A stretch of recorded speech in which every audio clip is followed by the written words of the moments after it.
80% of our energy is today produced by fossil fuels. 80%.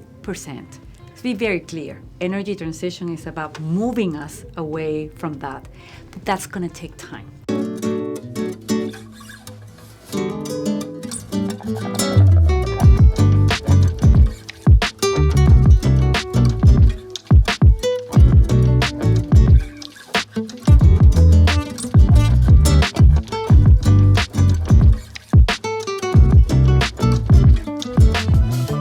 É um prazer te receber aqui.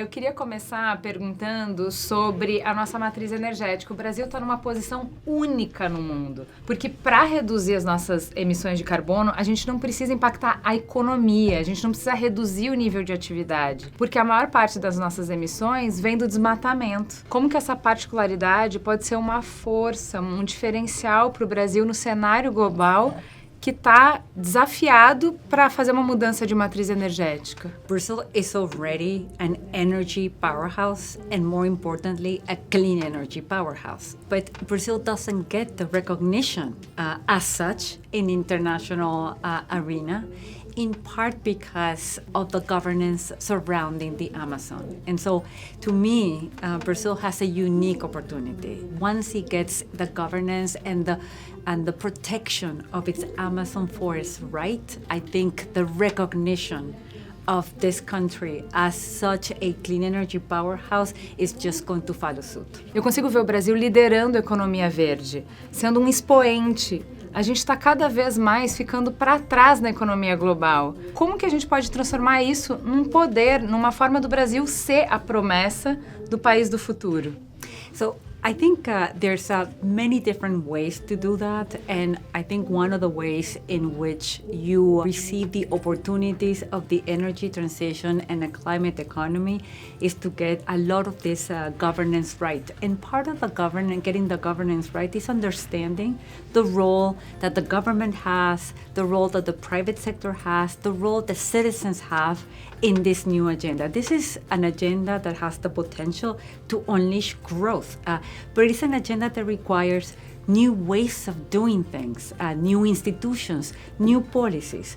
Governments have such an important role because governments have to set the stage. They have to provide the right set of incentives, the right rules, so that each of us and the companies and the private sector and the financial sector can unleash the potential of the green economy. Nos anos 80, como você sabe, a maior parte da nossa energia era produzida por empresas estatais. Hoje isso não é mais verdade. Como você vê o papel da parceria pública e privada para que a gente atinja os ODS? The energy transition is really a mind-blowing existential change in the way we produce and we use energy. And we have to be very aware of that because Brazil is a producer of oil. Energy is something that we export and import. The energy transition is not about that. It's about how can you produce your energy at home in the most sustainable way, using sun,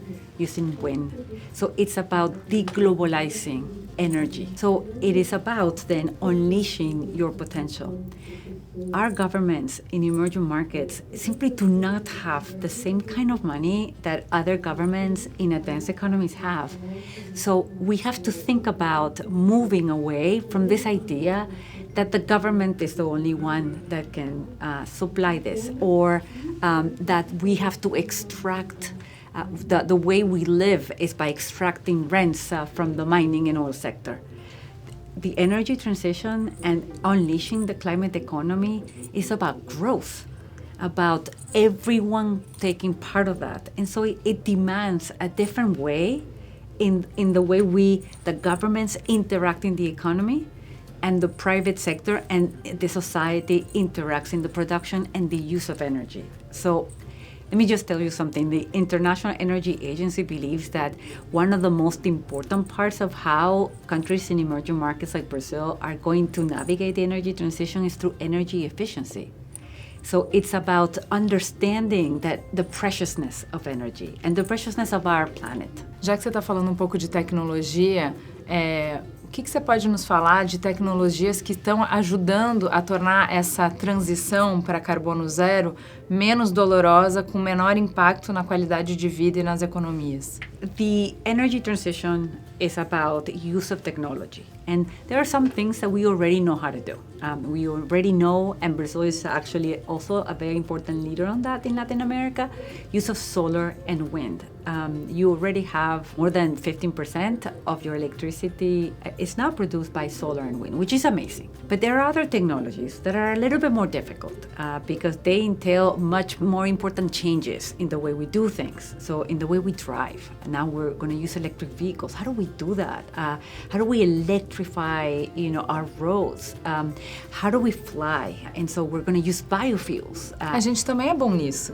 That's fantastic because you guys, Brazil, is a leader in biofuel production, and flying is not easy to decarbonize. It's not easy to electrify a plane. The energy transition is about innovation.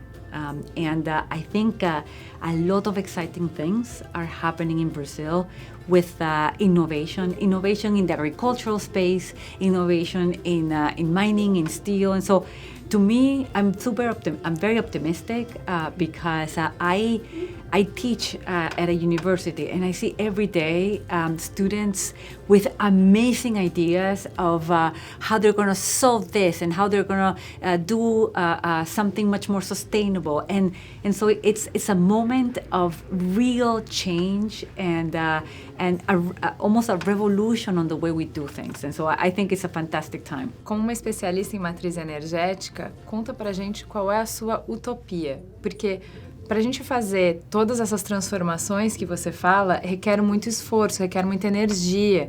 Se a gente não enxerga alguma coisa de muito valioso na frente, é difícil de organizar todos esses esforços. Qual é a sua utopia? Por que a gente deveria se mover nessa direção? I think we need to move in that direction simply because we have no choice. There's an issue of emissions. There's an issue of climate change. And unfortunately, our countries are going to suffer more about the impact of climate change than other countries that have more money, are more resilient, and have different temperatures or are exposed to different things. And so in order for us to prevent the even more dire consequences of climate change, we have no choice. We have to deal with the emissions problem. So that's one. Simply, it is the reality. This is also an opportunity for countries like Brazil, because as we were discussing, the Brazil's electricity matrix is already 80% renewables. For average for globally is 30%. Brazil is where the rest of the planet wants to be. So you have a huge head start, but it will require, because of energy demand, that you continue to maintain that share, because it means that your economy is already green, so that everything that you export is already green. So certify it that made in Brazil is equal to made green, made environmentally friendly. So I would be like really branding Brazil like that. You just need to kind of be mindful of the governance related to the Amazons.